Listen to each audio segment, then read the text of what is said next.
की बात थी और हमीरपुर की जनता की जो आकांक्षाएं थी उसको पूरा करने का दायित्व मेरे कंधों पर था और वहां के स्थानीय विधायकों पर भी था।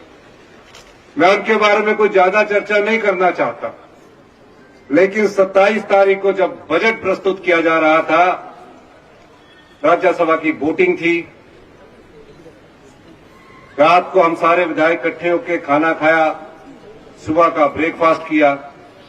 मैं कल्पना भी नहीं कर सकता था कि हमीरपुर जिले के 2 विधायक कांग्रेस पार्टी के उम्मीदवार को छोड़कर भारतीय जनता पार्टी के उम्मीदवार को वोट डालेंगे। मैं ये सोच भी नहीं सकता था कि जिस कांग्रेस की विचारधारा और हाथ के चुनाव पर वो चुनकर आए हैं, रात भर हमारे साथ रहे और अगले दिन पार्टी के विरोध में खड़े हो गए। पार्टी के खिलाफ उन्होंने मत दिया और मत करने के बाद 6 विधायकों ने हमारी क्रॉस वोटिंग की। उसमें मैं नहीं जाना चाहता, लेकिन इतना कहना चाहता हूं कि जब आप जिस पार्टी की विचारधारा से चुनकर आते हैं और आपके जिले का अगर मुख्यमंत्री हो, अगर उसको भी आपने धोखा देना था तो आपने मुझे बता देना था कि हम पार्टी में आपके खिलाफ है, आपको वोट नहीं डालना चाहते। लेकिन अगले दिन बजट था और बजट के समय जिस प्रकार की राजनीतिक चाल उन लोगों ने चली कि अगले दिन सरकार गिरनी चाहिए, भारतीय जनता पार्टी ने हमारे विधायक चुरा लिए और भारतीय जनता पार्टी के लोग चाहते थे कि 28 तारीख को जिस दिन हमारा बजट प्रस्तुत किया जा रहा था, वो बजट आप लोगों का बजट था, गरीब आदमी का बजट था, आम आदमी का बजट था, कर्मचारी वर्ग का बजट था, पुलिस कर्मचारी वर्ग का बजट था, वो पास होने नहीं देना चाहते थे। क्योंकि वो बजट दूसरा मेरा आत्मनिर्भर हिमाचल का बजट था, जहां सभी का सम्मान किया जाना था। मुझे पता लगा टीवी में चल रहा है कि मुख्यमंत्री जी ने इस्तीफा दे दिया। मैं परेशान हो गया। मैं अंदर बैठा हुआ बजट की अभी तैयारी कर रहा था, अधिकारी मेरे साथ बैठे थे कि टीवी में एकदम फ्लैश चलने लगा। 1 घंटे तक मैं बजट को ठीक कर रहा था। उस बजट में मैंने कहा जो हमारी विधवा बहनें हैं, 1,15,000 के करीब हमारी विधवा बहनें हैं, उन विधवा बहनों के बच्चों की सारी पढ़ाई का खर्च 27 साल की उम्र तक सरकार उठाएगी। ये मैं उसमें स्वीकृति प्रदान करने वाला था। यही नहीं, जिस तरह अनाथ बच्चों की सारी पढ़ाई का खर्च हमारी सरकार ने पिछले बजट में किया था, इस प्रकार हमने अभी इस बजट में हमने विधवा बहनों के लिए खर्च किया। मनरेगा में हमारी बहनें जो मजदूरी करती है, और पुरुष मजदूरी करते हैं, उनको भी हमने 60 रुपए बढ़ाकर ऐतिहासिक फैसला किया।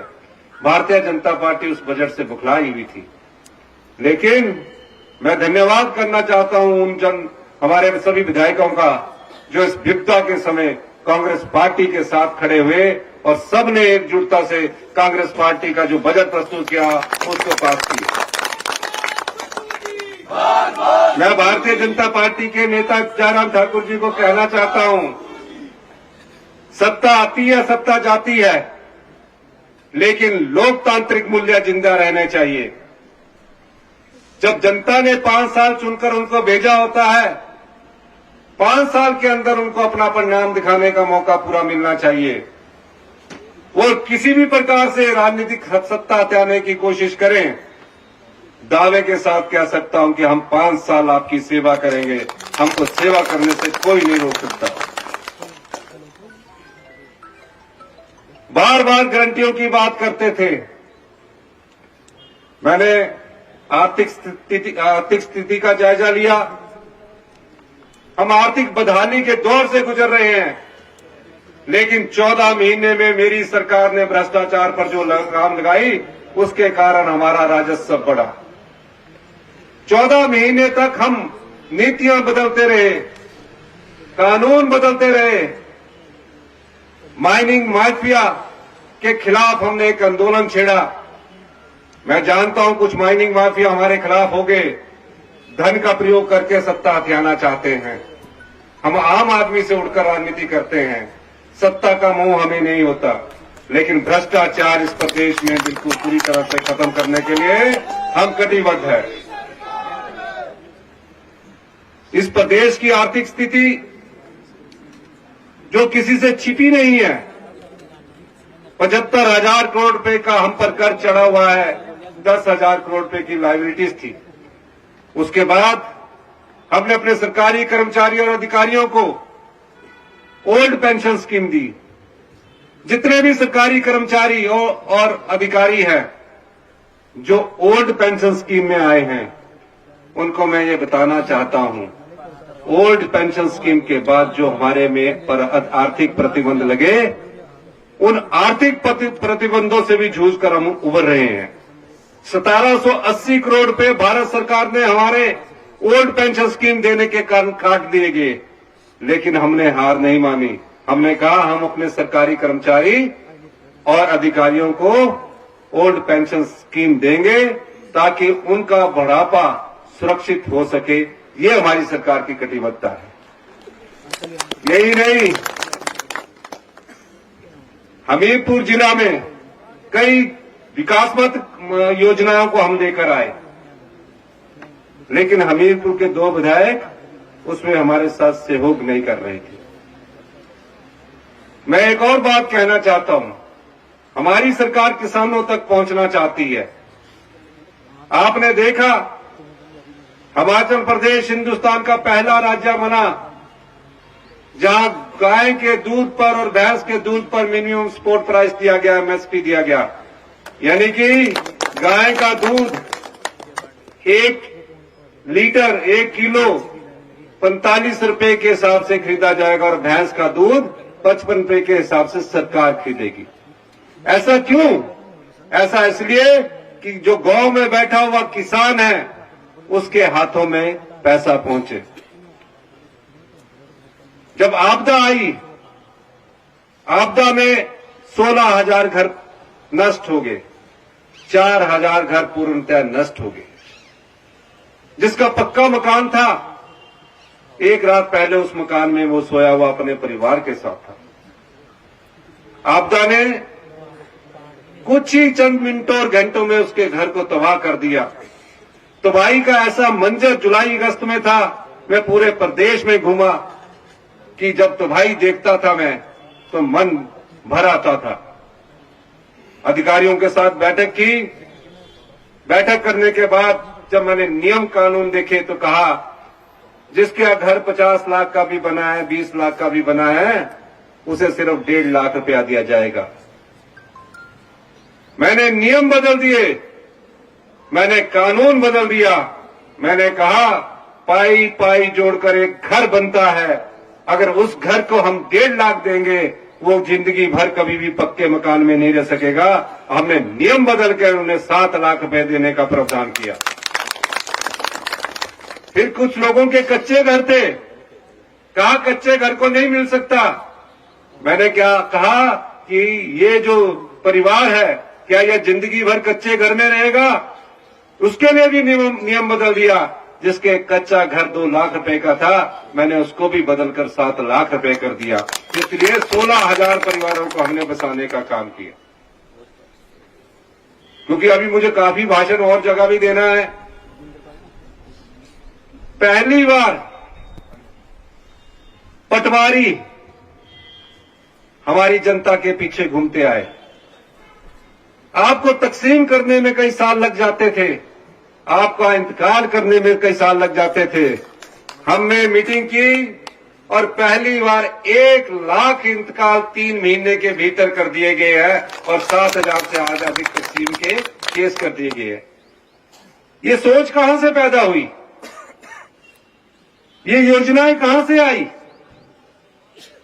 ये योजनाएं हमारे अपने परिवार से आई। हम किसान के बेटे हैं, कर्मचारी के बेटे हैं। मैं देखता हूं मेरी माता सवेरे खेत में जाती है, घूमती है, बार बार हमें भी कहती है कि अब ये जमीनें हैं, इनको आपने संभालना है।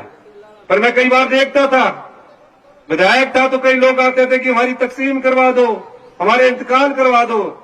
हमने कहा तकसीम और इंतकाल जो होंगे उसके लिए हमने कानून भी बदला, नियम भी बदले। आज आम आदमी का जनजीवन हम सुखी बनाने जा रहे हैं। सबॉर्डिनेट सिलेक्शन बोर्ड में नौकरियां बेची गई, जो युवा को नौकरी मिलनी चाहिए थी उसके साथ अन्याय किया गया। मेरे समय जब मुझे यह पता लगा, हमने जाल बिछाया और पता लगा कि 5-5 लाख 4-4 लाख में नौकरियां बेची गई।